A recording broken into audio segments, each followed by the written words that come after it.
monstrosity, but in a good way. And yeah, we need Pulse. We absolutely need Pulse, because I know that the threat of that EIP 4444, whatever the fuck it was called, is not that real anymore, or at least Dev Kyle debunked it. But the fact that something along those lines can maybe start threatening the value or the existence of Hex in the future sometime, I don't like that. So we must have Pulse Chain, and it must be the best support system there is for Hex. yeah, that's going to be some amazing reflexivity too. Like, imagine all the profits. I know, from speaking for myself, I'm going to be taking profits into Hex and making more HSIs, Cuatro Cincos. It's funny, I used to say other things, but now I just revert right. I just go right into that. Like, I can't imagine making anything but a Cuatro Cinco from now on, honestly.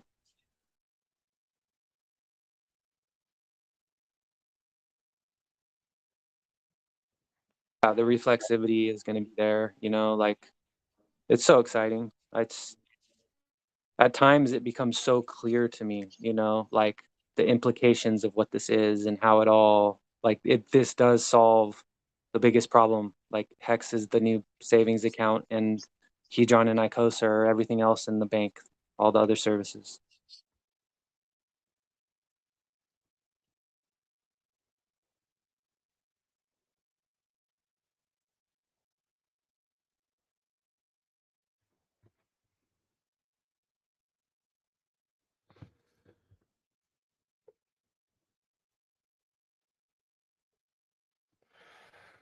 Oh man, I'm so dumb. I'm trying to get a limit order to go through, but normally I can get it to go through instantly, but now I can't. It's bothering me. It's crazy.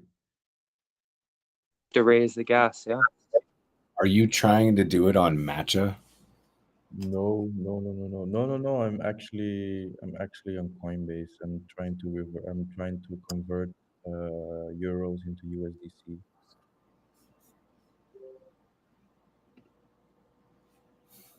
I know it sounds Elliot, stupid. It sounds so simple, but it is the first time. Normally, I could do it with a market order, but now I have to use limit order, and I'm not so experienced with that.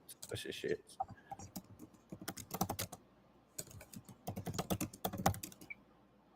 no experience with centralized exchanges for like years now, I'm proud to say. How do you convert USD into USDC or something? Um, you wait, are you saying how do I cash out a crypto? No, how do you convert USD to stablecoin? Um, Because I want to buy you more can. hex and all that stuff, but I I'm don't want to do lucky it with enough. credit cards. I'm sorry. What? Just answering. I'm lucky enough to have like a local, to be able to buy some local stuff in just fiat. But there's a good exchange that I could tell you about. That's based in Australia. That's a crypto broker, and they're better than Coinbase for sure.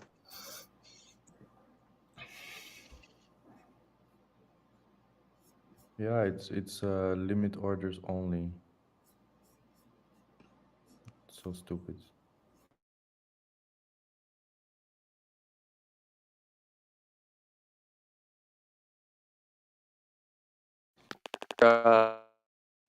You're in Belgium, is that correct? So, I mean, I could DM you this particular Australian crypto broker. I don't know if they can help you in country, but just let me know.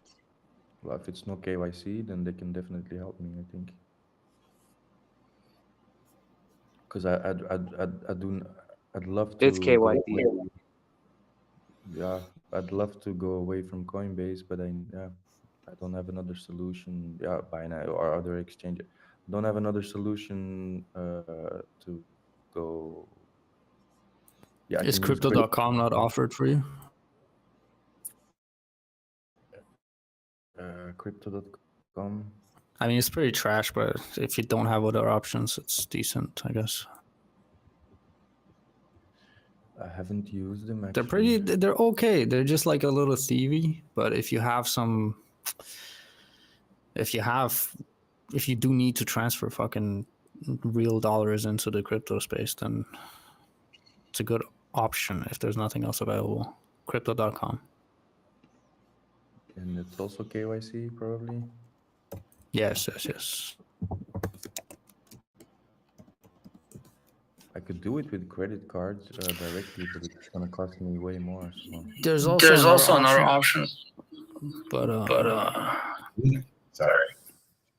Crypto.com sponsoring the World Cup, so they certainly are KYC'd. yeah, I thought so. Yeah, it's been a long time since I went to that site. I went to all those sites to check out if it's KYC or not, and then KYC, no, thank you. KYC, no, thank you. But yeah, I don't like it, but I actually contacted some company to try to talk to them and work with them to for a fiat on ramp, but I never heard back from them.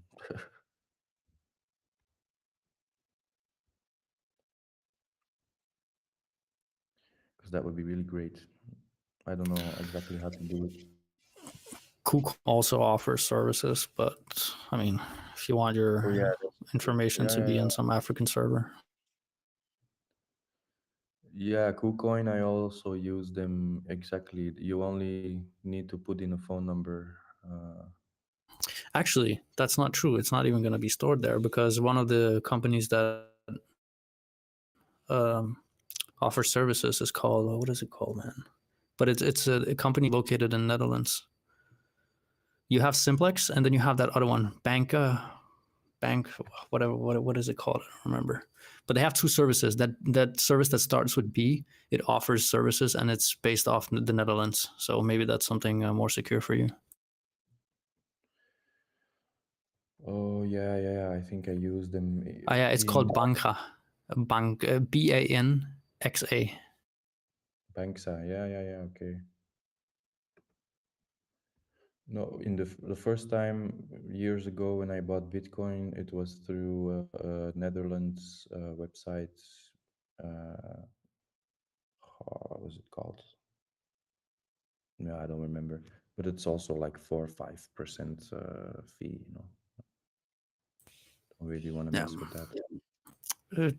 Crypto.com is 3% fee if you buy through card, and sometimes KuCoin offers 0% fee, but it's like promotion type of deal.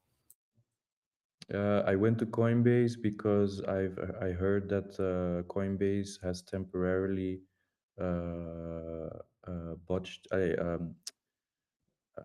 Is temporarily has diminished greatly the fees. I'm only paying like 0.02 cents for Nice. like thousand bucks.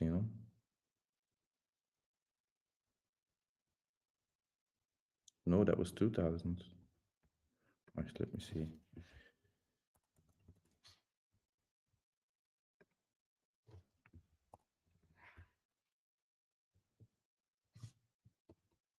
It's 20 limit price one. Well, 0.02 cents. That's the only reason I came to Coinbase.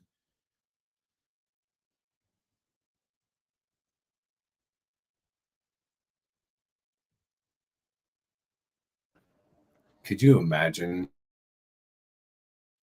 how much the scammers would be bouncing off the walls right now if this conversation was being had in the text part of the chat? Mm-hmm. Going, Yeah, I'd be getting DMs like crazy. oh yeah, we would remove a whole fuck ton of them all in one fell swoop.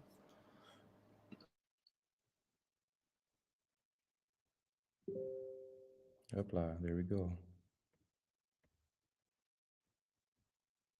Oh, okay, thank you. Yeah. I've heard about. I've heard good things about them.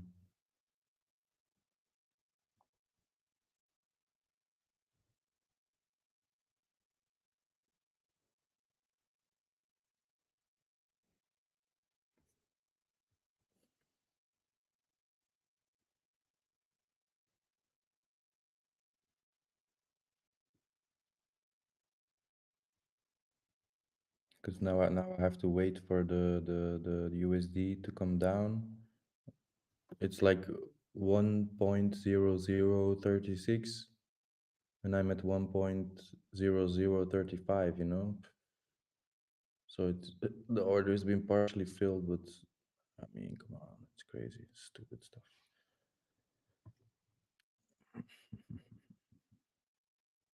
Yeah, those banks, they love to hold money in suspension for you.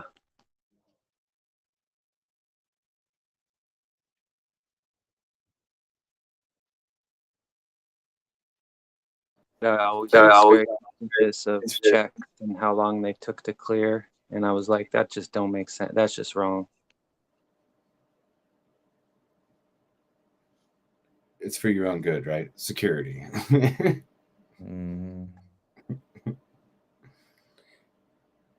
Is when you scale that up to hundreds of millions of people's checks that are in suspension, like what is that actually? And what is that? Where does that, how much money do they make off of that money when it's Mm. in suspension? Like crazy crookery. Just keep it 24 hours longer. We can speculate with it some more.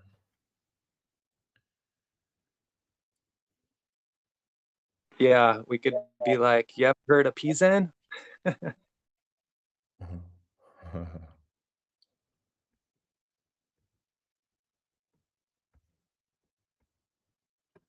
Oh man.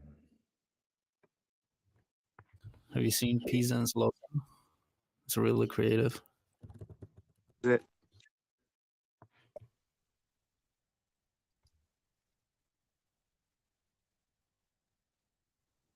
Is that Conrad Zen's thing? Mm-hmm. Yeah. Ah, I okay. dislike that dude. I don't like him. Yeah. Fucking alcoholic, crazy dude. I went in the chat. Really, I went in the chat and I complimented him just one time, and then he started shouting at me like, "You're an asshole!" Yeah, rah, rah," like randomly. I'm like, "What the fuck?" That dude's crazy, man. Yeah.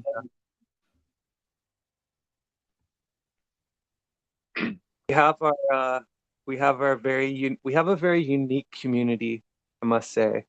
We have outcasts.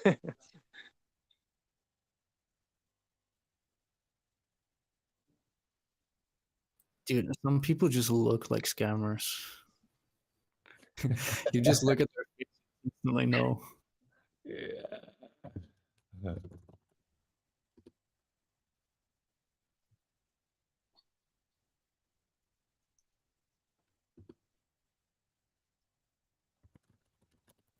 I blame it on the Bentley and the castles.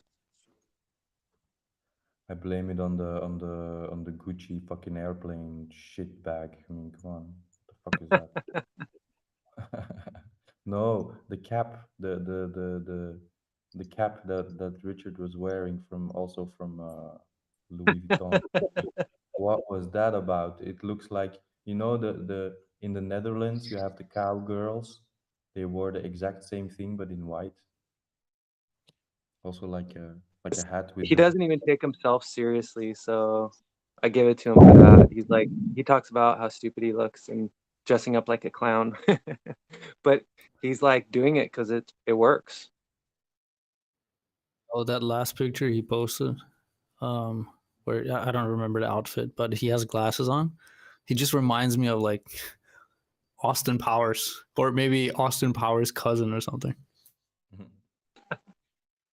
If you pull up the picture, you'll see what I'm talking about. I've seen it. It's like a black and white kind of thing.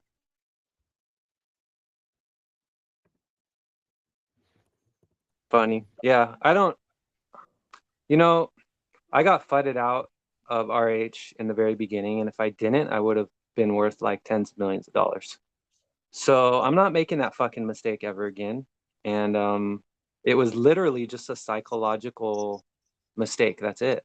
And I see that for what it is now as well. Like it's just he's not speaking to us, he's trying, it's all about onboarding, getting new eyes.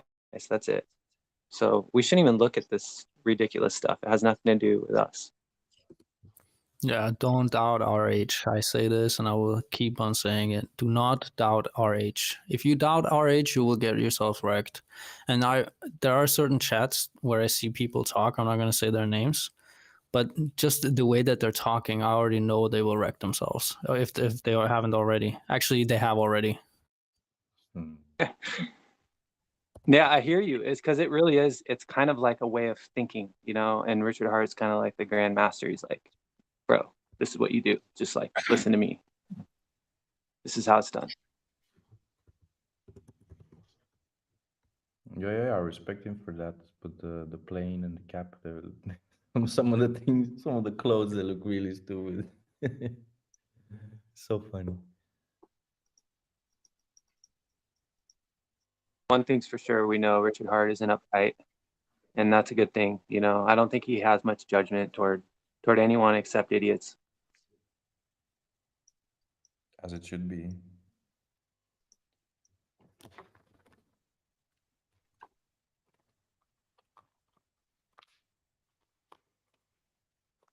I just hope he doesn't go insane after a few years. Really? Seriously? What'd you You say? see, I don't. I just hope he doesn't go insane after some point, because you see it. He's He's partying hard. He's partying so hard. I mean, he's having fun. Ah, no, more power no. to him. After I what he just went through in Central America or South America, like he ain't ever letting his guard down again. I hope so.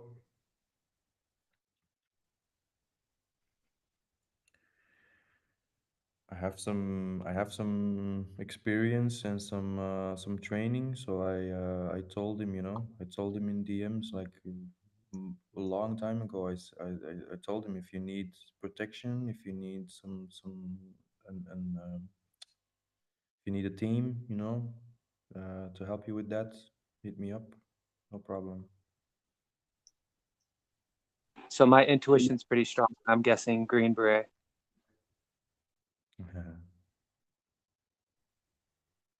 We don't have that in our country. What kind of military rank do you have there? Or I'm not sorry gonna. for asking too personal of a question. Yeah, no, I'm not gonna answer that. Let's just say I had experiences on both sides of the law from an early age on, from family and stuff. My mom was a badass. My mom was the biggest badass I've ever seen. She actually taught me a lot of this stuff. I'm a firm believer in not anyone letting anyone walk on you. So yeah, I was You raised see, by a cowboy. so I know dudes that are, you wouldn't dare to insult them, but they get walked over by, yeah, they get walked over in, some emotional, on some emotional levels. It's crazy. I mean, knowing the kind of training that they went through, and still they get swept off, and they get disturbed by, even things like girlfriends and stuff like that. A very good friend of my mother's, he was sitting in a car with his girlfriend, and she was so unbelievably obnoxious. He just, I'm not condoning it. He just blew her head off. Crazy stuff. Anyway,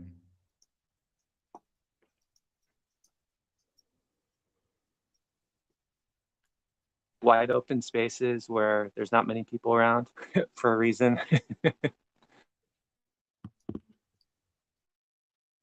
yeah, he went to jail. He went to jail.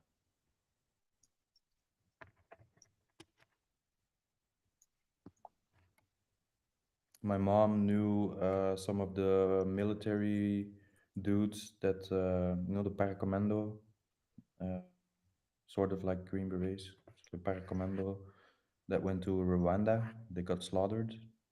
by the Hutus and the Tutsis and all the genocide that was happening there in the 90s. Damn, that sucks.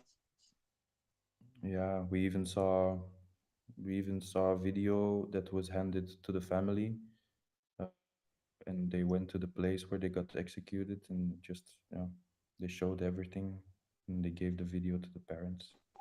Dude, Not how that's they messed were, up. not how they were killed, but afterwards they were chopped off. It was like a twin. They were twin brothers, and my mother knew one of them very good. And yeah, after a while, we got the news that he was like I'm sorry macheted for the up. pain, man. I know I'm just like a fucking obnoxious American that most likely, even though I'm aware of like taking like my rights for granted and like what we have here, but yeah, anywhere. Like it's not a country thing. It's more of just seeing injustices, it sucks, bro. And yeah, I still believe in the good things coming, but there's a lot of fucked up shit in the world. Yeah, the world is good. A lot of people are just not so balanced, let's say.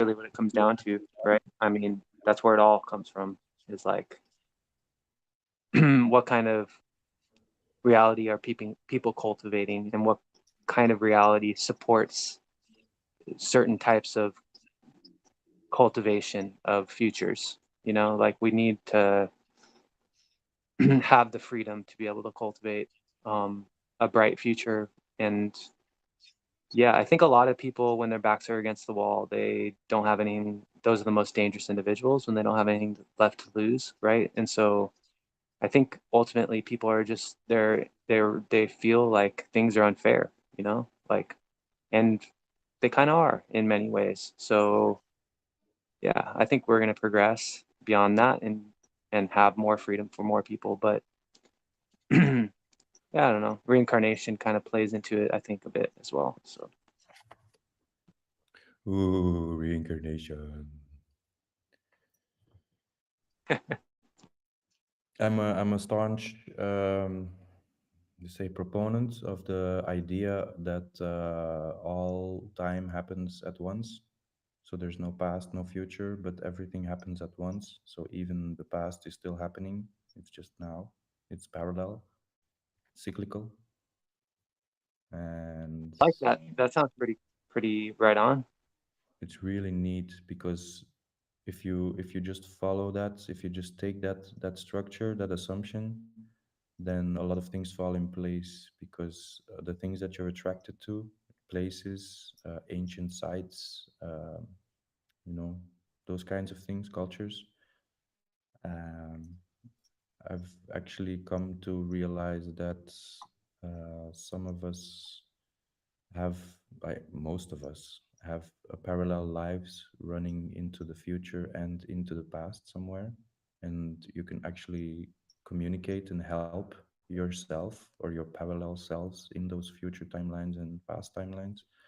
And if you visit a place like the pyramids, for example, or another ancient, if you ever come into a spot and suddenly you feel grief or joy, then it could be that a parallel self is in that place, or has had some experiences in that place in that other time, and you can help.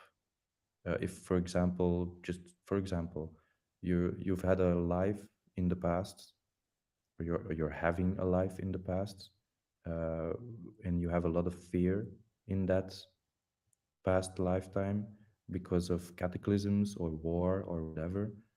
Uh, uh, for example, you had to hide in a cave, but now, for example, you feel attracted to go to Egypt, to one of the caves in the mountains or something. Uh, you can actually comfort yourself, your parallel self, with the love and the peace and the joy that you feel now. You can actually share it with the parallel self that is in fear in that place, or the other way around. There could I have do been agree a with you. in the sense that we create our own reality and that like heaven exists right now. Like everything exists right now, and basically how we think and the decisions we make because of our thought patterns that formulates our reality or what reality we fit into in the all the realities that are all happening at the same time. So I kind of get that. Yeah, I mean, time I guess is an illusion. I agree with that as well. Yo, Um, many years ago, I had this thought. I never really thought too deeply about it, but just the surface. So, the ability that human beings have of closing their eyes and thinking, projecting into the future, and in a reverse, thinking about the past, isn't that a form of time travel in a Travel, sense? yes, yes, of course. Time travel, exactly. When Yes, we sleep, yeah. of course it is. And that's actually the military has this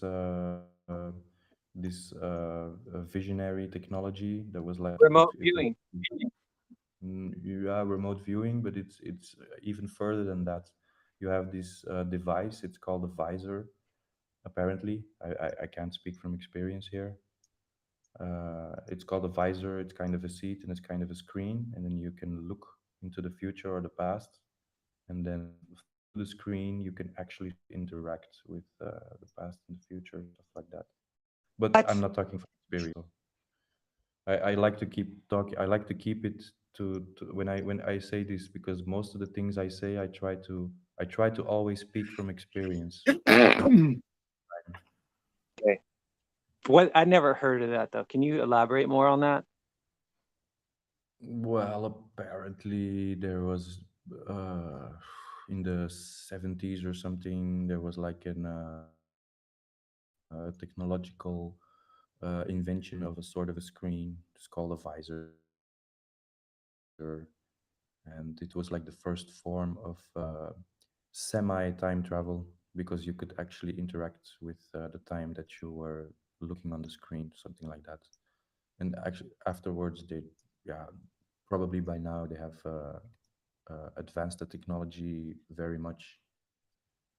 I've heard actually that time travel will be made known to the public. I heard dates for like 2032, 34, something like that. Um, it's really interesting, because we know that the satellites around the Earth with the GPS system, they have to always synchronize the clocks digitally, because time flows slightly differently on the in the atmosphere than on the surface of the Earth. So all the, yeah, what I said, all the satellites every 24 hours they have to be reset, because they start to differ on the time digitally, like seconds. Basically, basically, there's just like a huge veil, and there's all the veil is what gives us the appearance of linear time. The veil, it's more of how our nervous system is plugged into the physical reality. It's through our brains. Our brains is physical, and it's connected to the neurological system, and that makes us it makes us it makes it able for the senses to pick up certain frequencies and not. So that's what also Archaics, the Jason from Archaics, is telling exactly the same thing. And I've come to this conclusion also years ago, that your senses or your nervous system, your central nervous system, is like a filter, and it filters out a lot of impressions, because otherwise you would go crazy, right? If you take every impression that your eyes and your ears It's and your true. nose, so you have to filter when you're certainly when you're awake. When you go into meditation, you can go further.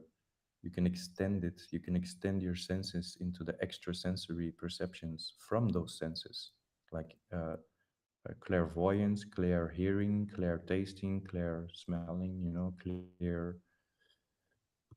For example, what I find very interesting is that our sense of smell is one of the most accurate keepers of experience in the memory. Oh my, that was really really badly explained. No, That are no, you made your point. I understood that. the sense of smell, smells that you, if you smell something now from your childhood that you were used to smelling in your childhood, activates the memory. It activates I've memory heard really, really. I've heard that memory is most closely related to the sense of smell. Yeah, yeah, that's what I wanted to say. Thank you. Because you know, you don't, when you're born, some people say that you only start remembering things from 6 or 7 years old, because the brain has formed enough so that it can retain memories. But that's rational. I'm totally convinced that our emotional awareness already starts in the womb. If your mother Absolutely. experiences stress, you will also experience that stress as a fetus.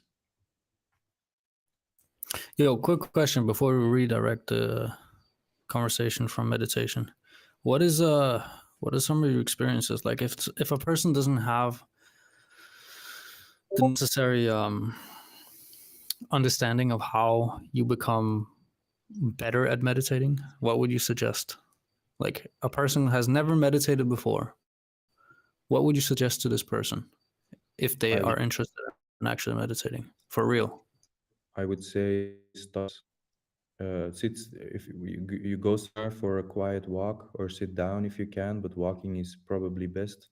A walking meditation, and just start to observe your breath and your heartbeat. That's it. So you're Observe the saying breath. walk. What if the person decides to sit down? What are some of the things that you focus on? Clearly, breath is one of the things that makes forces you to become more in tune with what is going on the inside.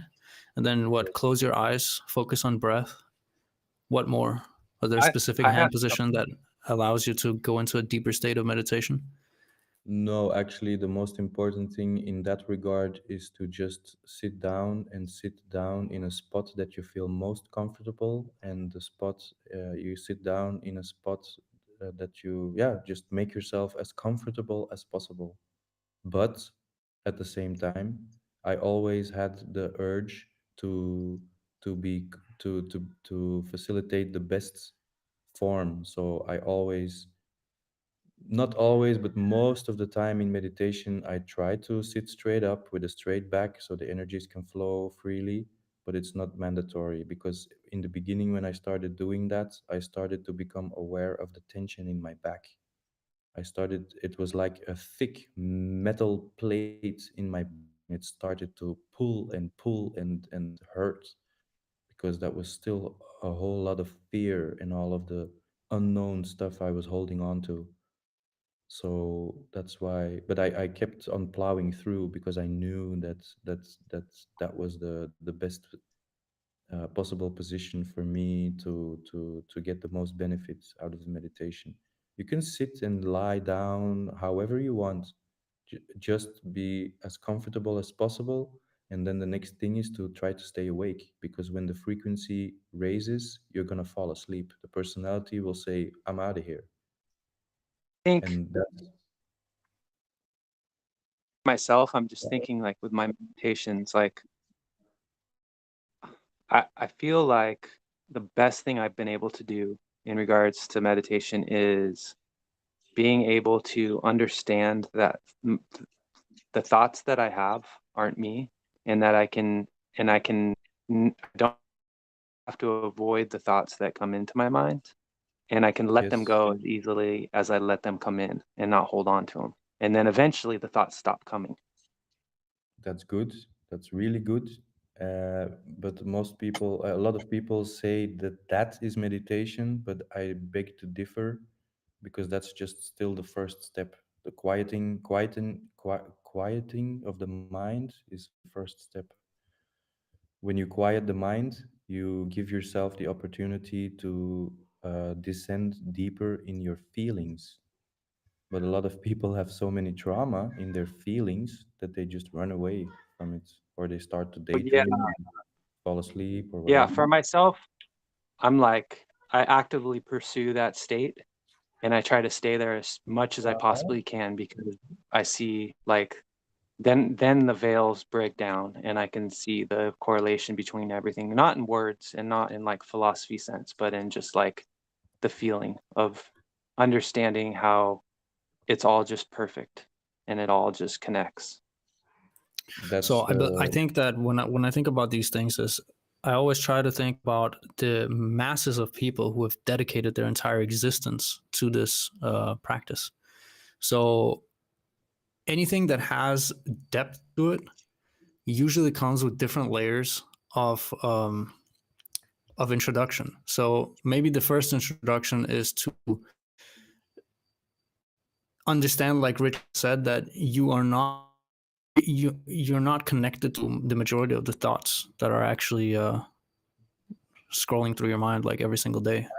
And when you get into a actually, meditative state, like I think one of the first steps is to understand that you can't be fighting these thoughts. Just imagine like thought bubbles or thought capsules or something like that. They come in and you don't really interact with them. You just you don't fight them, but you don't engage with them either. So you just let them like float by, something along those Yeah, lines. it's like being an observer, right? And I think that most of us are trying, like we're over trying in life, right? And so that's why we seek meditation, is because you need that balance of being being active and taking part in creation, and then also being an observer. And I think for myself, what I'm trying to attain is the perfect 50-50 of like being an observer, being a great listener, like learning through observation. And it's less of my thoughts and more of whatever outside stimuli is coming in, and making sure that I have my mind cleared to where I can see that information for what it is, not for what I think it is. It's an interesting avenue to experiment with, that's for sure. I mean, I've been in situations in my life where there was no other way other than meditation. Like that was the only way.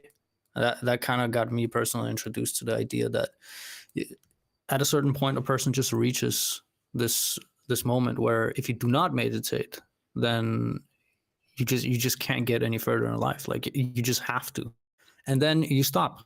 But it's like a tool that you use when you really need some clarity in your life. At least that's how it is for me. well, let me say this to you. I suggest to you that everybody meditates, but no, a lot of people, most of the people are not aware of it. You go into meditation when the mind becomes silent. A lot of people don't even notice that the mind has become silent because there is no there is no observer to register, because when the mind becomes quiet enough, the observer and the observed, they meld back together, and you don't notice. I had to that's my experience. After a little while, I started to recognize the moments that my mind was becoming silent or was being silent, and that my emotions also started to become more silent. You just don't notice it. You have to become, you have to kind of put your attention on it.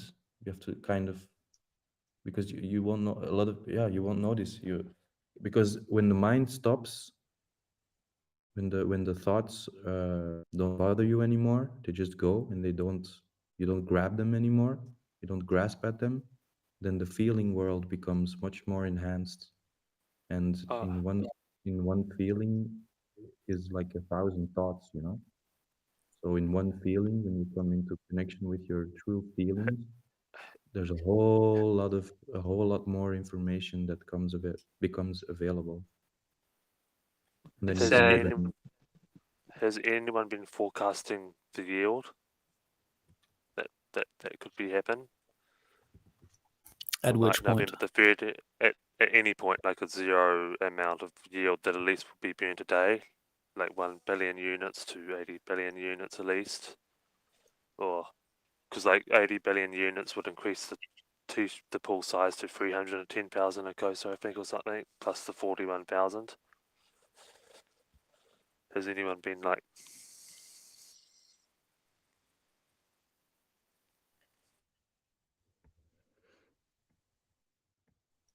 Hey, we didn't do our homework. We're too busy talking about meditation.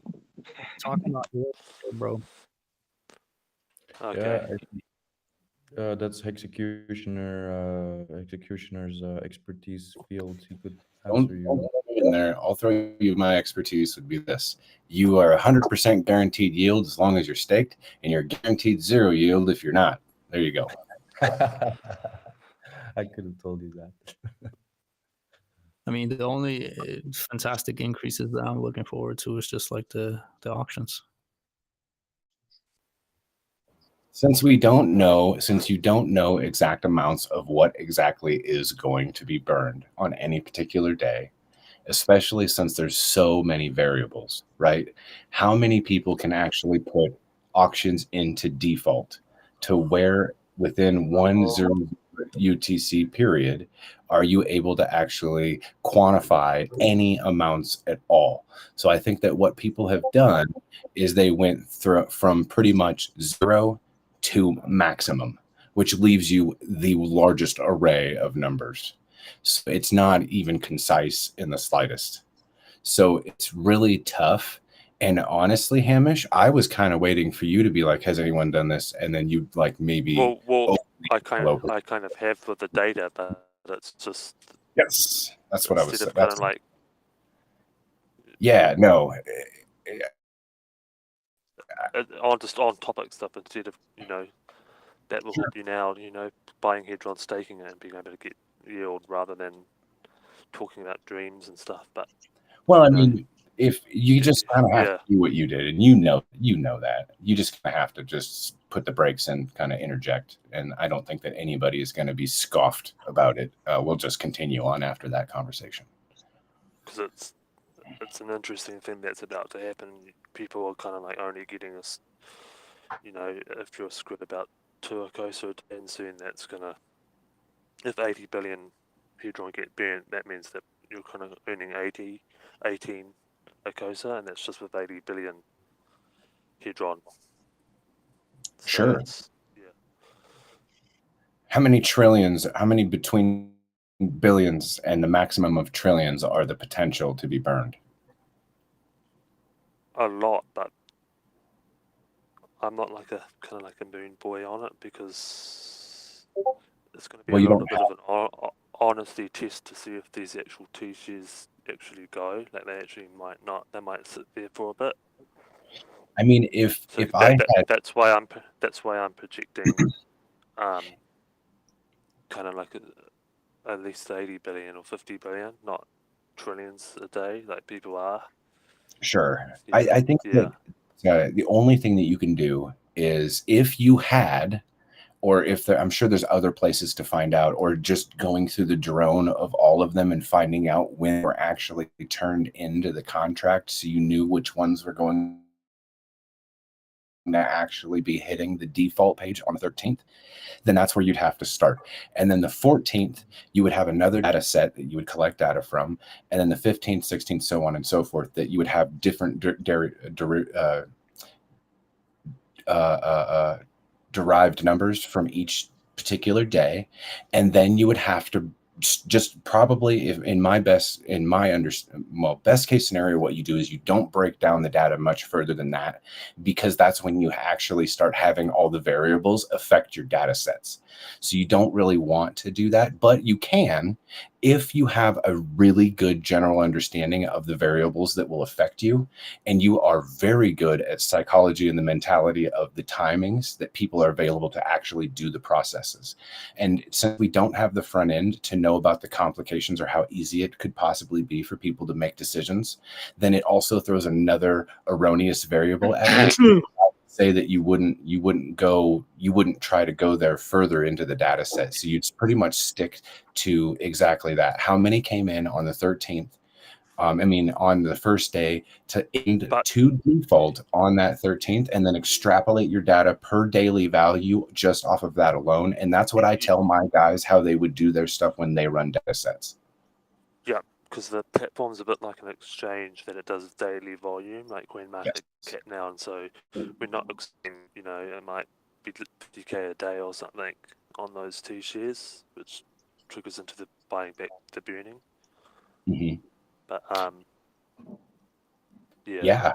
And- So I mean, and I think it's the right. and they actually might sit there, Mhm. actually a bit for quite a while. Like the people kind of go 5 off 2 shares, but actually they might sit there.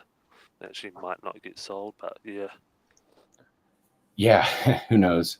Yeah, I think that the more that you get to like a 1-to-1 for the premium on the how much hedron was actually burned for each single one of them is also going to affect the amount that the buyback gets used again on the recycling for those ones back in.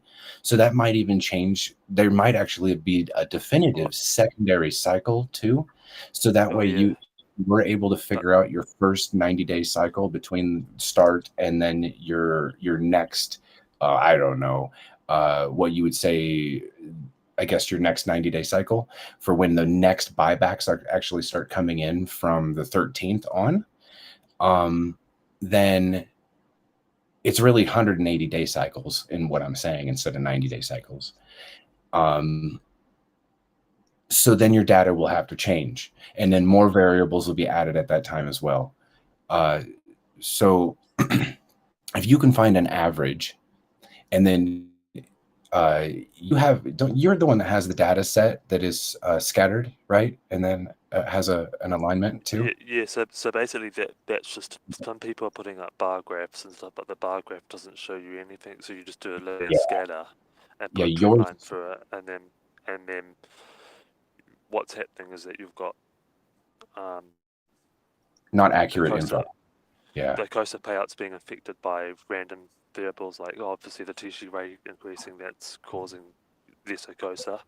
And also other people entering the pool, which is diluting you, which affects your payout, but that's not really a huge effect. But so yours is actually you're going to see a burn. Is that right? You're going to see.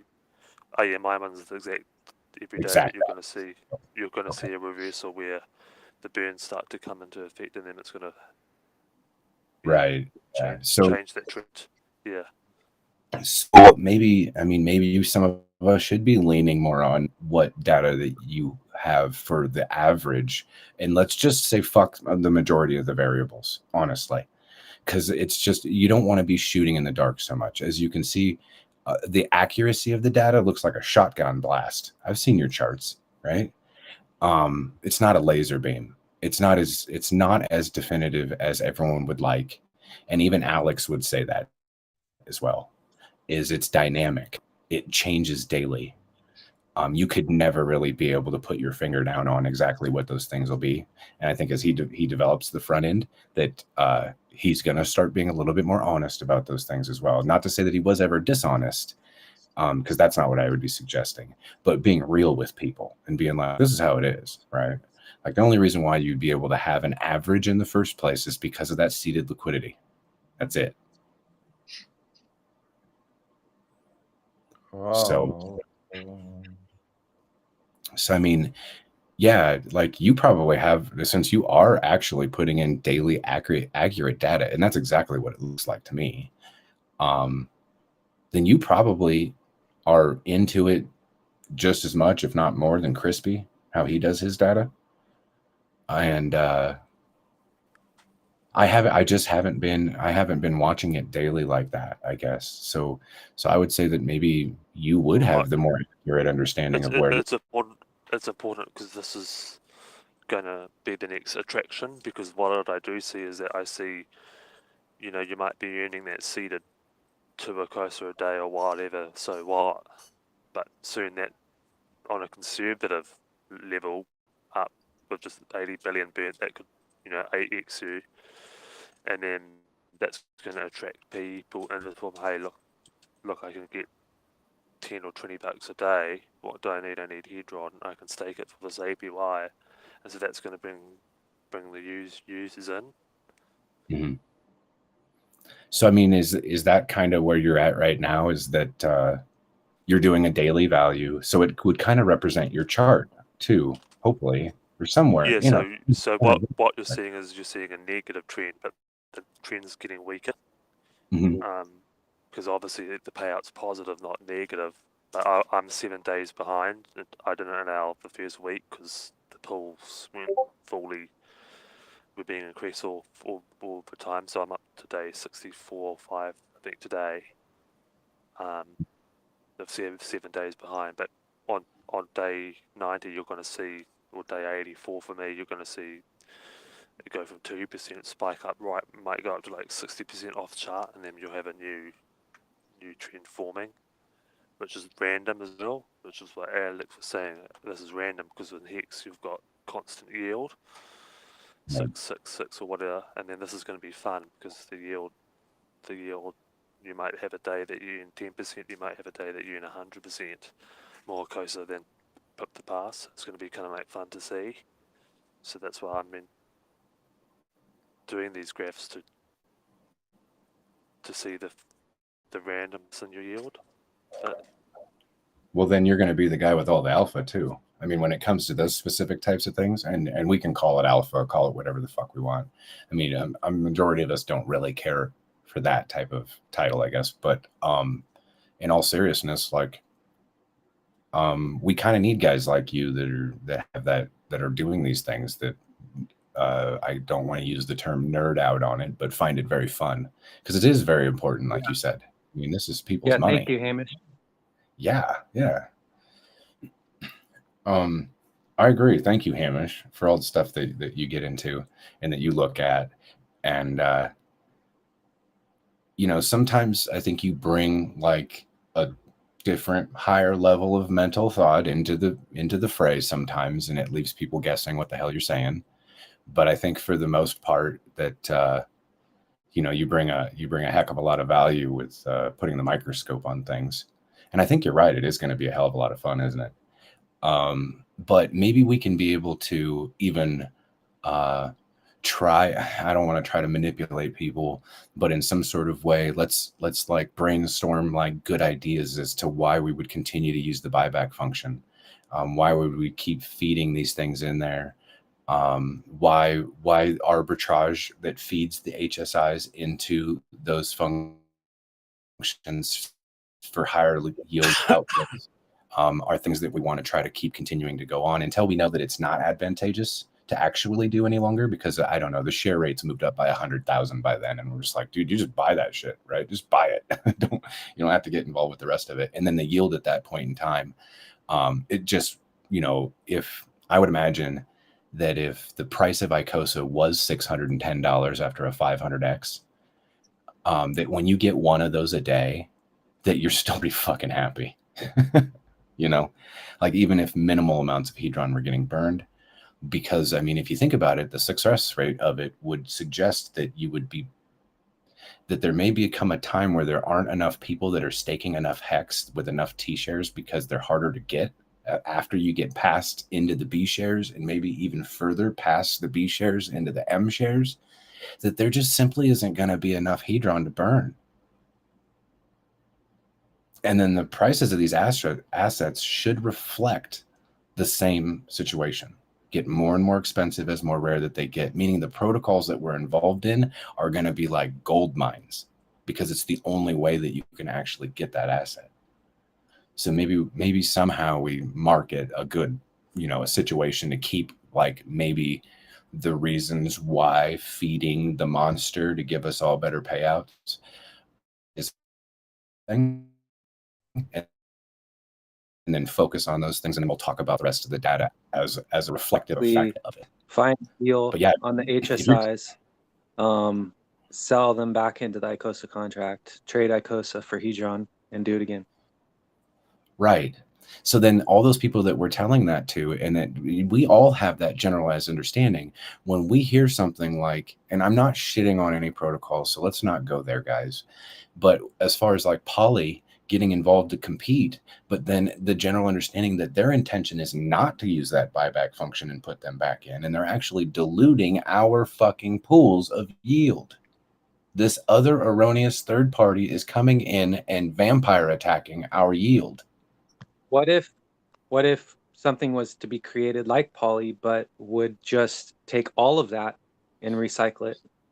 Yes. Now that's something that you would think that a bunch of Hedron and Hexagons and Icosa people would do. But it has a balancing out effect, because if people leave this platform, then your APY just goes up.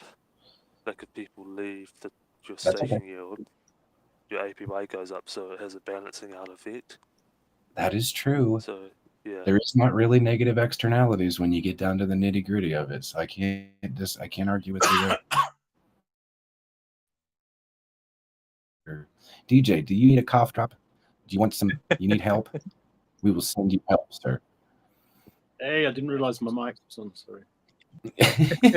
You put me into a situation too in the DM. You should check that. Go understand me. But did you say that there was some event that just happened which would have increased the yield for today's UTC, or what? No, I think that's the 13th of November. Were you So speaking you're to specific? Hamish? Yeah, I was speaking to Hamish. Okay, that's what I thought. Sorry. I'm not at home, but there was one day, like day 34 in there, that you can see that the payout was more, like at 2x, and I can't see why. And from Hedron staking, I don't know what happened that day, but that was the only day that there was a crease.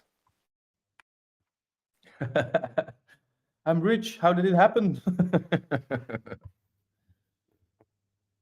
That's nice.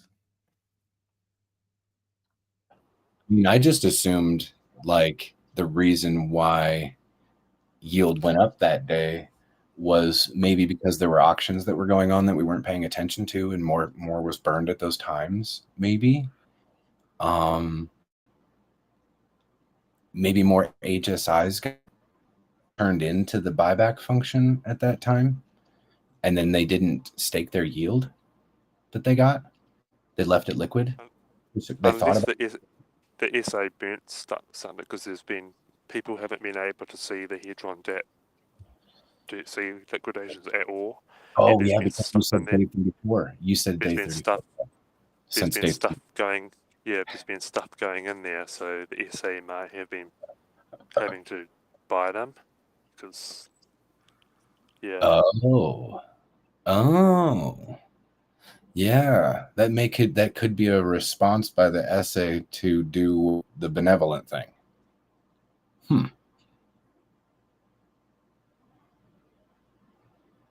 That is a very good thought.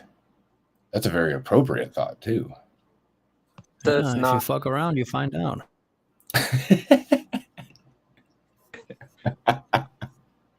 Oh, I'm about to post it. I'm going to post it.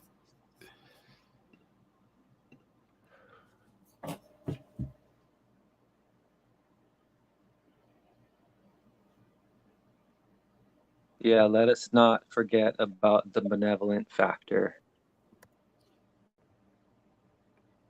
Damn, dude. I literally have some place that I set up specifically based around the thing that I cannot predict, which is the actions of the essay. Will they work? Cool. Will they not? I'm just going to be a happy camper, just wait and wait and wait until they do. Talking about your 10x multiplier. That has to do with the staking pools.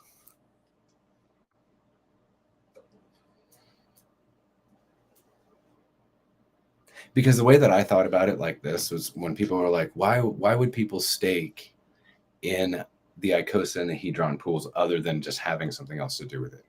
And my suggestion to them was, well, imagine that you had an actual APY that was balanced out in a way, kind of like how the OA does it, how the OA over a certain period of time positioned itself to be that, was higher than the 38% than what you currently get at Hex. And if that was the case, as long as they derive their prices with each other linearly, like they do, like one actually representing the third of a T share, one actually representing a share, and one actually being the underlying asset, then you'd be able to get more hex because of that in the end result, therefore helping to close this positive feedback loop at that time. And yeah. So let's just keep that in your mind, that might be a thing that's happening here as well with the SA, like maybe actually being involved depending on how the APY gets, so he can actually dilute it to a certain point where it becomes a little bit more static. Especially if the SA had means to make sure that it was appropriating and maybe even making HSIs, so it can keep feeding the monster too, and just keep this thing going and going and going, because the SA can actually provide liquidity, do all sorts of stuff to gain itself some extra assets to be able to go make HSIs, go feed them into the monster, and then we go bid on them, actually burning the circulating supply. Where the SA doesn't have to do the themselves, because that's not circulating. The SA doesn't plan on actually going and market selling all this shit, right? But it has an availability to do something with it, provide liquidity, which gives us a market to be able to buy, sell, trade, and do all the stuff that we normally would do. So it would be very smart, in my opinion, for it to do those things and be the benevolent one that makes sure that the health and the longevity of the project is there for a long period of time. Sounds great to me. Sign me up. Yeah. I don't know. Just by the suggestion of maybe some intelligent people that already know some data sets and some stuff that already know that this would be the way that you'd perfect something like this. Maybe Alex did some listening. Right? Because sorry, executioner. I like the picture that you posted. It's funny. To find out, fuck around. I think the first time I came into this chat, you posted that. Yeah, it's pretty funny. I think the chart's pretty relevant too, right? Like, it works. 7's my lucky number. It's based on truth, man. This is why it hits so hard, because it's actually true. You wanna not take risks, then your find out is a 0. If you want to find out how those risks might be mistakes or very advantageous, your fuck around level is probably a 0. You want to be rewarded, possibly have the potential to be successful, your fuck around level might be 10. If you want to find out, might be a 10. It's actually one of the greatest models of all time. You know, the other one that I find entertaining as well is hotness versus craziness. Oh yeah, I mean, I haven't seen that one directly, but it does make sense in my mind. The hotness scale, dude. Complete insanity. Oh man, I married a 10. I'll just leave it at that.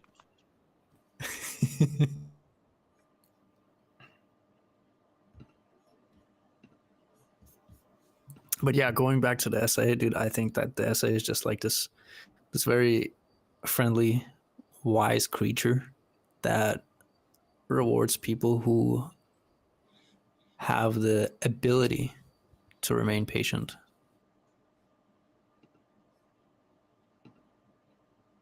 I like the sound of that. Yep, me too. It doesn't have to go through the stresses like the rest of us do to make decisions and do things and have risk and worry about reward. It just knows what it needs to do to get the shit done, and that's what it needs to do. That's it.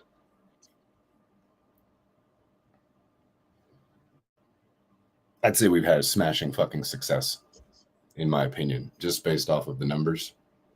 Even bouncing them off of what Alex's numbers were, because I consider myself to be pretty conservative, but when you can actually get Alex in a setting where it's private, which I've been fortunate to have, he is very conservative, very understanding on how he builds his stuff, and his success rates for it were best card servers you could possibly be for the adoption of just hexagons itself. And he was even talking about success rate of being around 5%.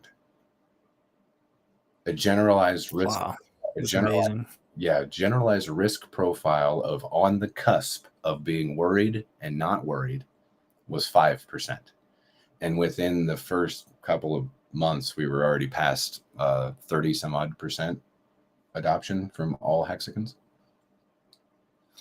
And now you've seen the growth of stakers exceeding like huge, like a lot. There's like a lot more people that have been getting involved in the last couple months, which we talked about earlier today. And Yeah, and I that could say 30%, that 30% sounds correct, which there's still quite a lot of growth within our own community to grow. Yeah. With the FUD stuff, Ah, and I see people being attracted to that yield. you That's already where answered some that of the question. growth. Here, Yeah. Hamish. You're right. If people listen to that FUD and they leave, yay for the rest of us. It's sad to say. I mean, I would rather not have to say that and be sounding so selfish. But I see the yield from the liquidations, our next chapter, to attract people into this.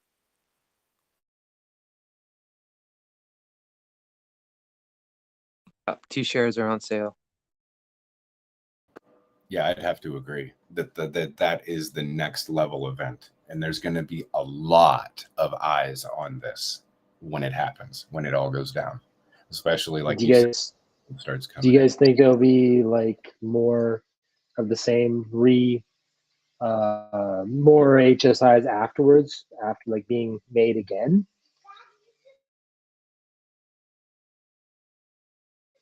I'm sorry, I've had a long day at work. I don't know if that even made any sense. But after our auctions, do you guys see like more of that same thing happening? 3 months after that, the same sort of thing. Does that make sense? There's Yeah, I do. I see that there could be a potential of it, like, on the curve of it, that it's going to, maybe taper down a little bit, because we have this other poly thing that's obviously going to try to extract as much as they can in value. But the arbitrage that happens in just the price itself, where people can actually use the mechanics of the contract to extract value that way, which means that they would be pretty much devoting another HSI to that pool again, means that as long as there's volume and there's people that are actually involved in participating, then these types of processes are going to always continue to happen. So I'm not really worried about that. And I can see, I don't think that you were in here, whole system state, when I was saying about things that the SA could do about appropriating assets, make its own large stack of HSIs that it could dump, that it could put into the protocol, and then have this big old stack of Icosa that it doesn't have to stake to dilute anybody with. It could use that Icosa to provide more liquidity, to provide more health with the system for people to actually go make the purchases, and maybe even extract more value through arbitrage moments and things like this as well, or be able to stack assets on top of it so that it's not so volatile like it would be right now, since nobody really has any assets. I didn't really go that far with you guys, I guess, but I mean, there's all sorts of things that it could actually do to incentivize this whole entire thing to have more and more prospect. And like I was saying before, if competition gets to a certain level where the amount of Hedron that's getting so much competition on I'm talking every single HSI doesn't get a discount. They all get, at least at the very, very minimum, the premium cost of what the hex would be inside of them. Then it's typically a 1-for-1. And unless you wanted Icosa, you could have just taken the amount of Hedron that you had at that moment, and you could have just went and traded it to Hex, or just went straight across the Icosa, used the liquidity pairs, and you could have just done that as it sits, if that makes sense to you guys. I'm hoping it jives with you guys that a 1-to-1 would have been, you don't really gain much. And you could have just used the assets for what they were at the time. Or if you were to have these HSIs just bundled up right there at the 1-for-1, then you would be waiting maybe potentially for an arbitrage moment at that time where you've cut out 6 steps of gas steps where you're just holding on to these HSIs, and then you put them back into the buyback function at that time. Then you can extract yield in dollar value and then maybe stake the rest of it, increasing your pool size, right? And then you know that you already fed the monster that's going to give you higher yield later. So that would probably incentivize your staking capabilities as well at that time, just as an individual. But if the majority, if people can't get their heads wrapped around it and figure out how to get involved with it, and a lot of them slip through the cracks for big giant discounts, then I would say that you're going to see the buyback function get used a lot right away as soon as the auctions end. That because the longer they wait, if their intention was to put it back into the buyback function, get Icosa, and then increase their staking pool, it wouldn't make sense to wait for long, because the best time to get involved in these staking protocols was yesterday, not tomorrow, because it might have went up on you and you would have got less, right? And you didn't get yield for that day. So people have to take all of this stuff into consideration. There's a lot to think about. Maybe we should just write a book, right? Wouldn't be a very popular one, but it would be the guide to success on staking protocols is what it should be called, or some shit, right? How to understand how shit really works is what it should be called, or something like I'll order the first copy. that. What? I'll order the first copy. Go ahead. Okay. Hey guys, so are they done raising interest rates or what? Why did everything go up? Like literally everything, Doge and like literally fucking everything went up. Everything went up really, really great except for Bitcoin. In what I saw, it just barely squeaked anything good. So can the I think it $500 went up. Ethereum bottom not happen or what? Suckers rally. Be careful. Humans are emotional creatures, and it's just human emotions. For a minute, people got to feel happy again. I'm just saying, what do you guys think on the Richard Hart's the market bottom calls? Do you think like we're gonna go back down or? Yeah, a lot of people think right now this could be like a suckers rally, so watch out, be careful.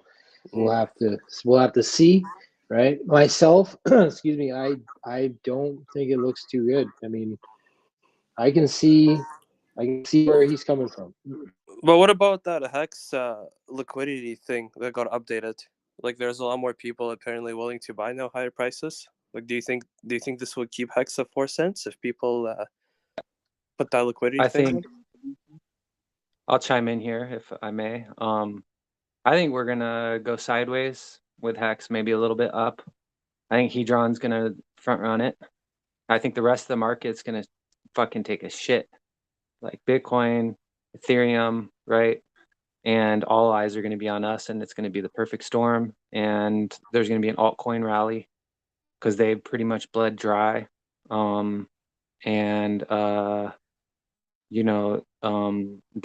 That's I'm saying that's after we have the Bitcoin bottom at 11K and pray, have an altcoin rally. But then I think we're going to do like a retest sometime in like February, March.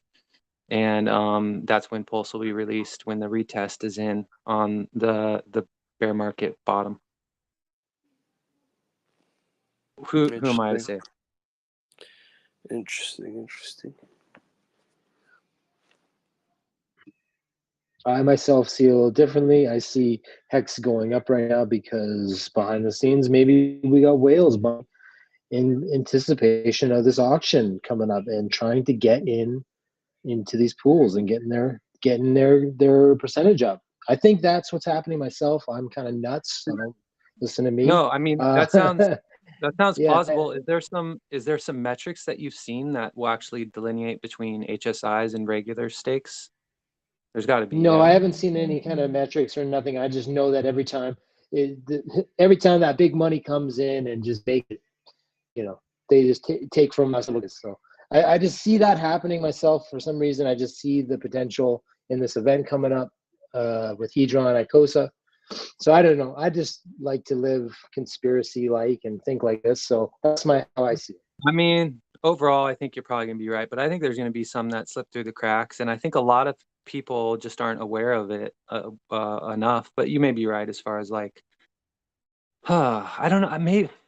It's a lot of work, so I just feel like that's a bit of a barrier to entry to maybe some sharks that are just like, I don't know if I want to do it. And there's a learning curve too, you know. It takes days and days being in the Telegram group to freaking even start wrapping your mind around how it all works.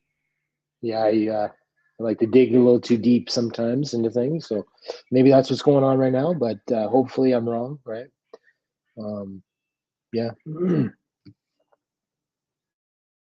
It's just the code. Like it just comes back to a function of money as far as with Hex and what Hedron does. Like, yeah, Rich, did you it's end up solving. seeing?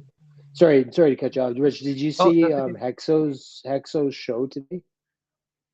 I didn't. What do you do? Okay, well, he brought something up, and I was a little hesitant on bringing this up in chat or whatever, but he's bringing up some things that were kind of a bit of a red flag alarming to me, as far as like he kind of essentially was just saying, you know, like he was justifying in a way and like kind of like agreeing with where on the sacrifice site, you know, find it, you know, of course it says to not expect anything, right? Like that legal talk, right? But thinking, you know, he's basically saying like, you know, Richard could just turn around and say, you know what, Pulse Chain A coming out, guys, sorry, and bounce.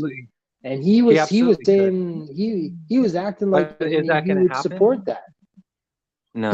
He's saying on this show that, you know, technically we could all cry, whine, and cry and sue him and do all this stuff, and so maybe he you're would right. be completely safe. Maybe he has to do this though as a proof of not being a security. No, yeah, I can see And that for that sure. we shouldn't get shaken up about it. Instead, we should see it as, oh, that's fucking smart. Richard Hart's right hand man on YouTube. Like, come on.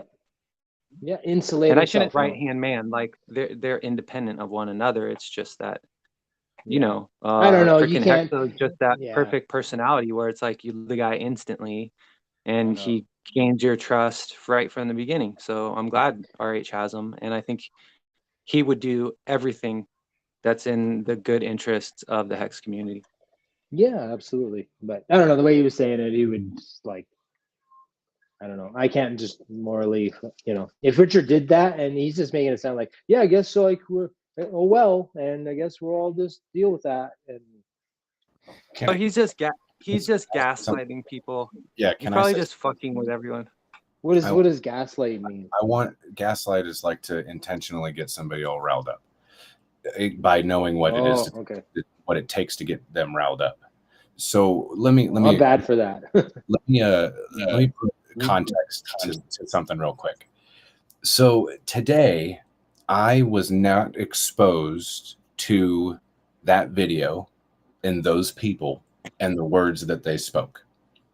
So I didn't give a shit, not at all, because I didn't even know that it happened and I didn't know it existed. And maybe potentially I don't really care what they have to say, even if it is him, right? Richard Hart's quote unquote right-hand man. I think he's fine. I don't have any issues with him, with Hexo.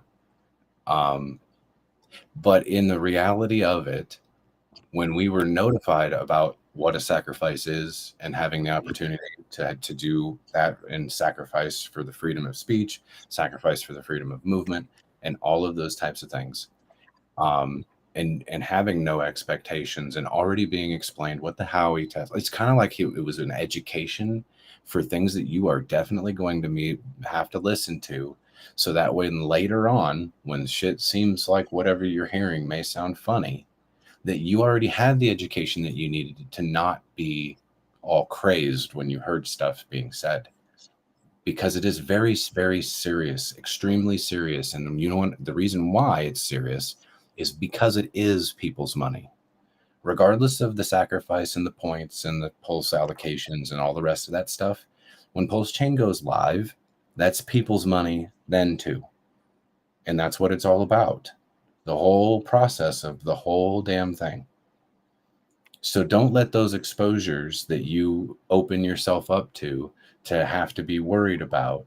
So that way you can come and bring yourself to that heightened sense of worry where you're not making clear, concise decisions and having good thought processes. And I don't think that's what the intention was to do necessarily. I kind of believe, I kind of on the side of what Rich said, is to do those things is to clarify the intentions of what it all was for, so that way you can't get the fucking game twisted, right?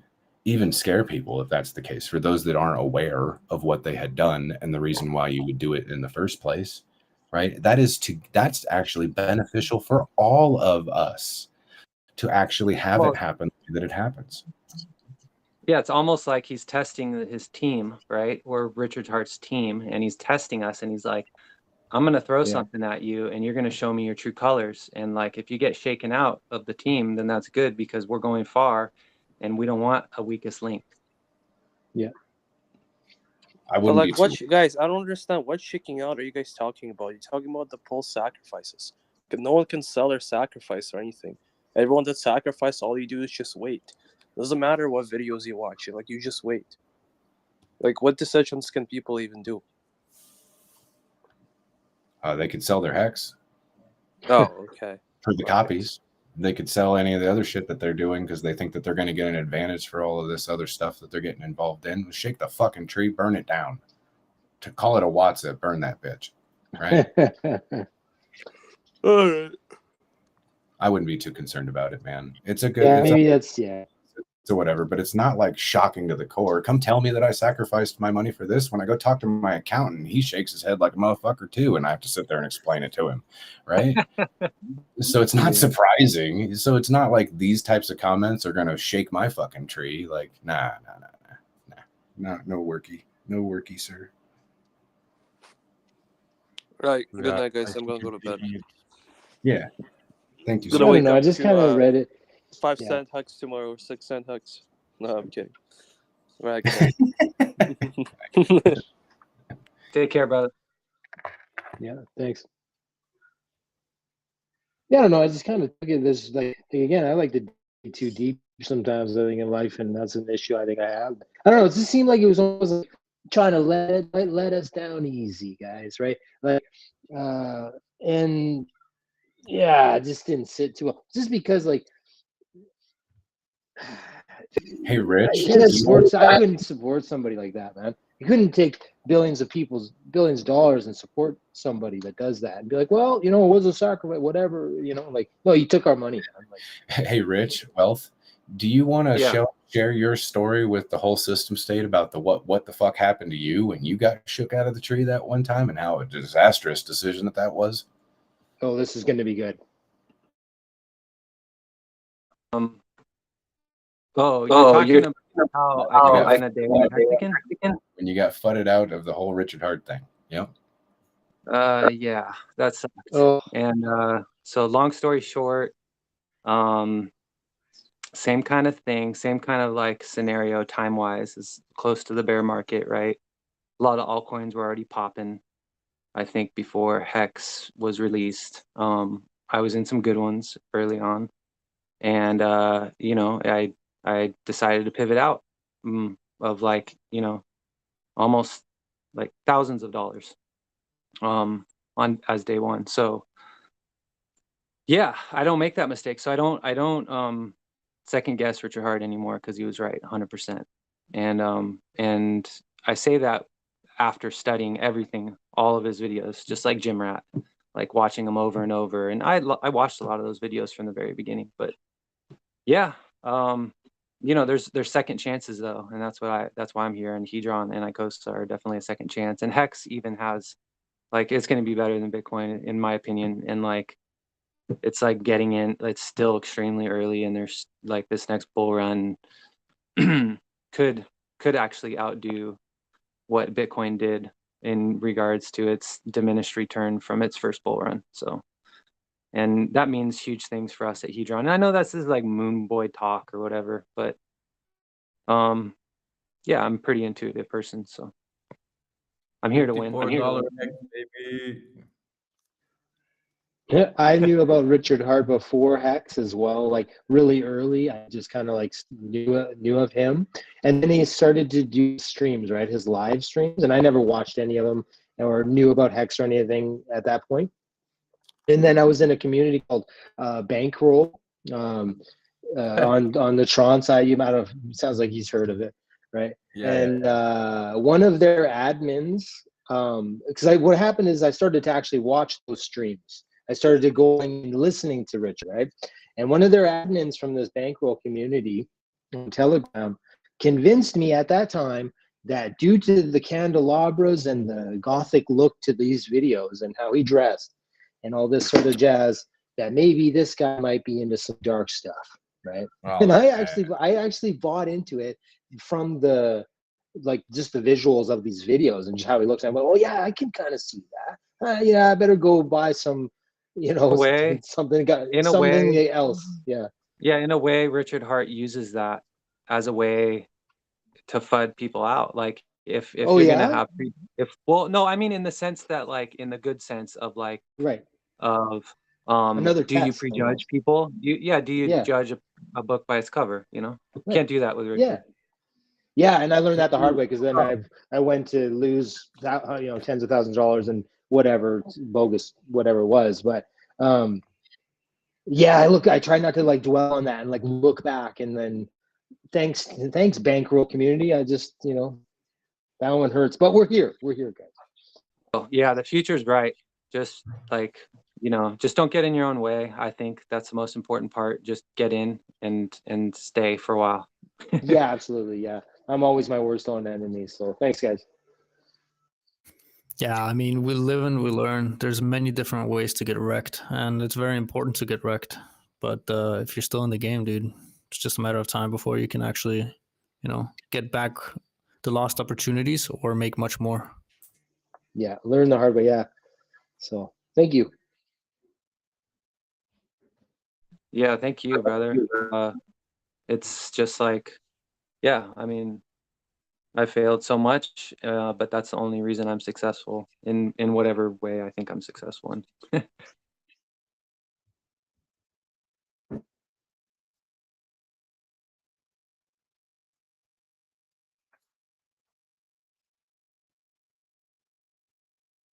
Great community, amazing.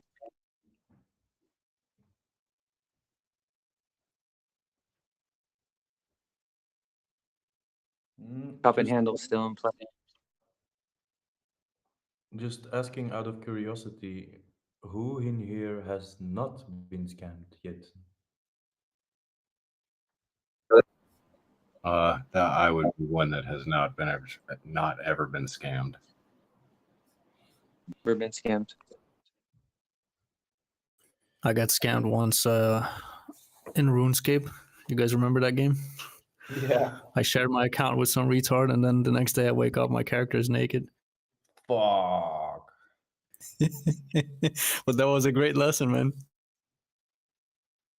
So I've never really been scammed after that. Jesus. Yeah, I lost one full Bitcoin. That hurt. Fucking hurt. I lost around 50 grand buying the top of a launch pad by those guys at Bluezilla.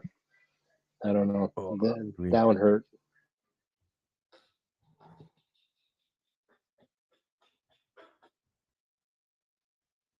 I mean, I guess I got scammed indirectly through a rug pull.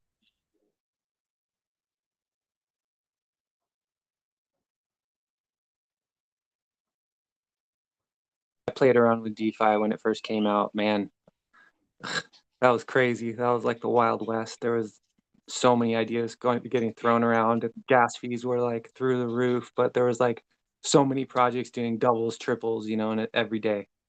that was Degen full hit. I remember that. That was straight crazy. Full ahead. And then you had the Telegram horde, the horde of degens, and then it migrated from project to project. It was crazy. It was nuts. The lessons we've learned through all of that, it's good. That's why we're here. Like, Oh yeah. trustless yield. Trustless yield. Such a concept, but so alien in the beginning.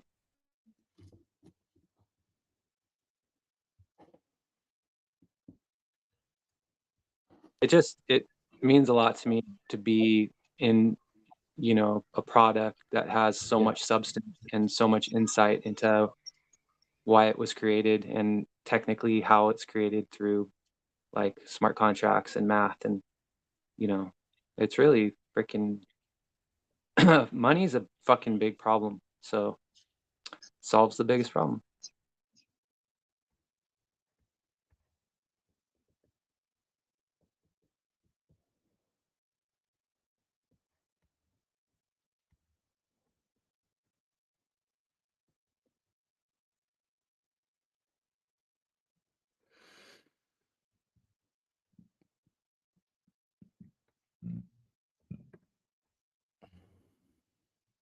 That was funny when you were coughing, DJ. I was like, a couple times you coughed, I was like, who was that? Who was that? And then execution had to call you out on it. Okay, so the Hedron Con that's going to happen at your facility. I'd like to continue our visions as to how to make, you know, that more of a reality or what it's going to look like. Any new thoughts? Hedron Expo. We can't call it con because of the connotations of the word con in crypto. Agree. Gonna be a Okay. lot of Okay. thoughts. That's for sure. Gonna be a lot of thoughts.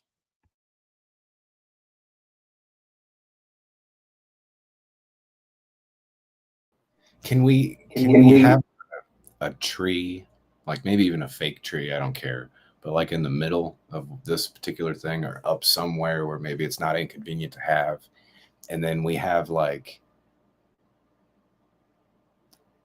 I don't know, a projector or multiple projectors that shoot onto this tree where it just looks like it's on fire. Or maybe even at your complex, you could have like actual outdoors around the complex, built in light structures that are underneath a metal case, like during the daytime, but then at nighttime they'll deploy, and then they'll shine these lights at all the trees, so it looks like all of the trees are on fire around the complex. That's kind of cool, except the fire part. I mean, I don't know. Like, Wow. I'm not knocking it. Watts a burn. Okay, I'm liking it. Okay, I see it now.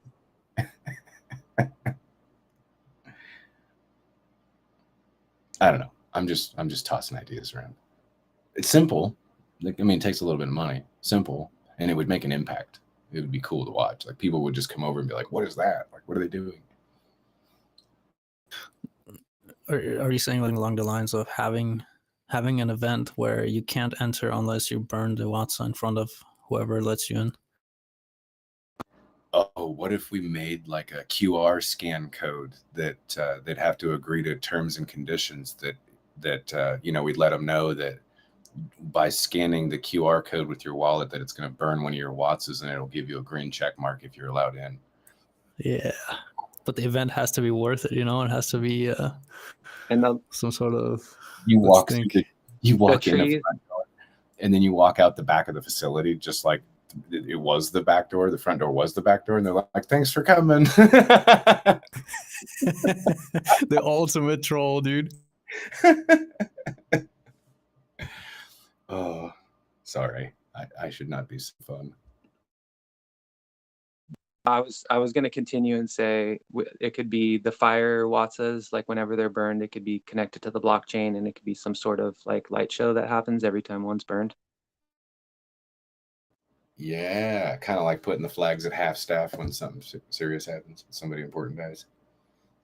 We'll celebrate instead. Yeah, right. That would be cool. I what earlier I loaded all the HSI watch stakes, and I started clicking around, and I lost my tab, so now I'm waiting again.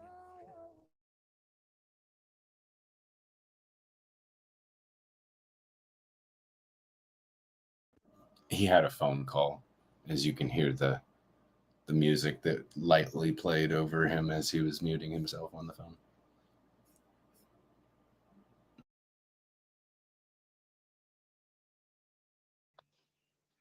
So I'm a little bit behind. You guys, is this like trying to like come up with ideas for like some kind of event then?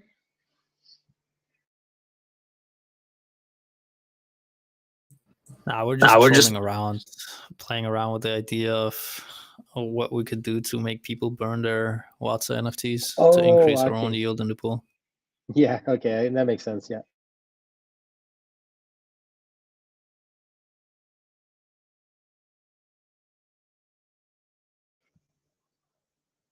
Yeah. What? Yeah, I'm stuck on ideas. That's we got to get them burned. It's gonna come to you eventually, bro.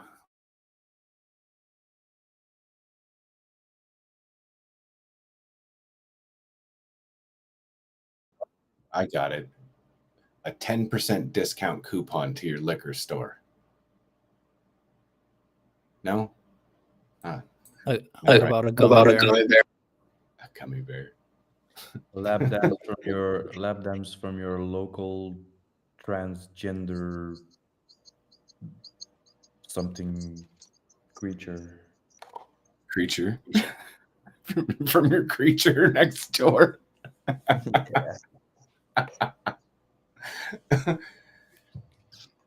First time I met a transgender person, I was like 7 years old or something, 6, 7 years old, and there was this beautiful lady in a really tight dress and high heels, and she was playing video game in a cafe. And of course, as a child, I went to stand, behind her to watch the video game. But then the guy behind the bar, he called out. He says, "Hey, Sandra, what do you drink from Johnny over here?" And then the girl turned around and she was like, "For me, a cola." And I got so scared, I ran to my mom. I was like, what the fuck? And by that I won't time, next time, because every time I leave the group, I come back in. You guys are talking about this. Like, I don't know what the fuck is going on. it's in the news today, man. It's a The hot news, topic. what's that? What's the news? I don't watch the news. People are trying to fuck up the brains of children and the other people around them by confusing them with 5 and 6 genders and crap like that. Yeah. It's horrible.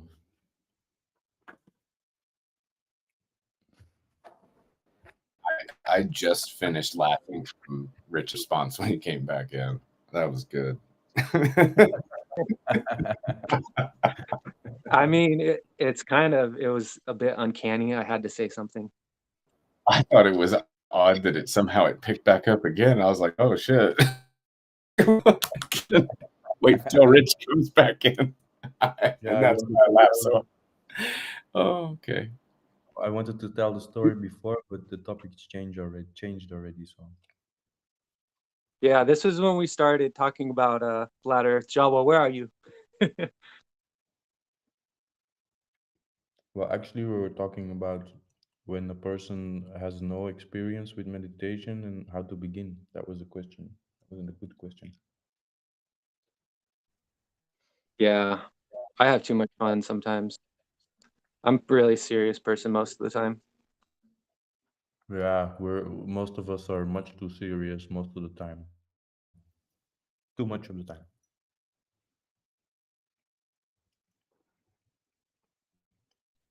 Yes, yes. We're still allowed to play.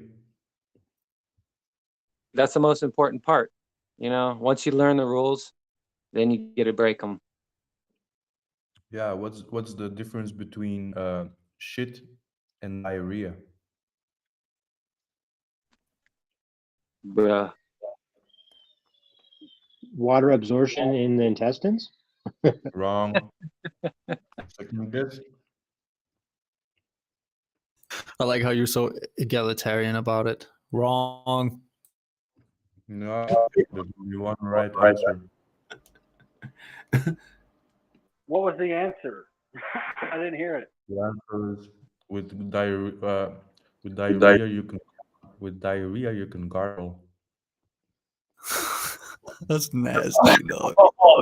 That's fucking gross, dude. That's a big difference.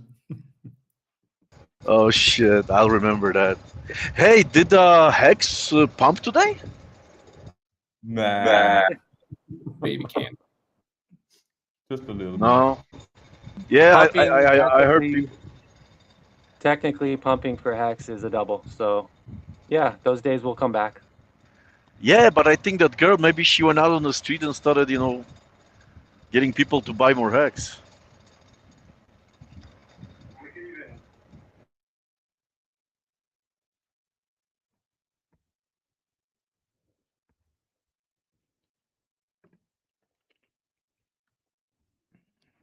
Ah, fuck.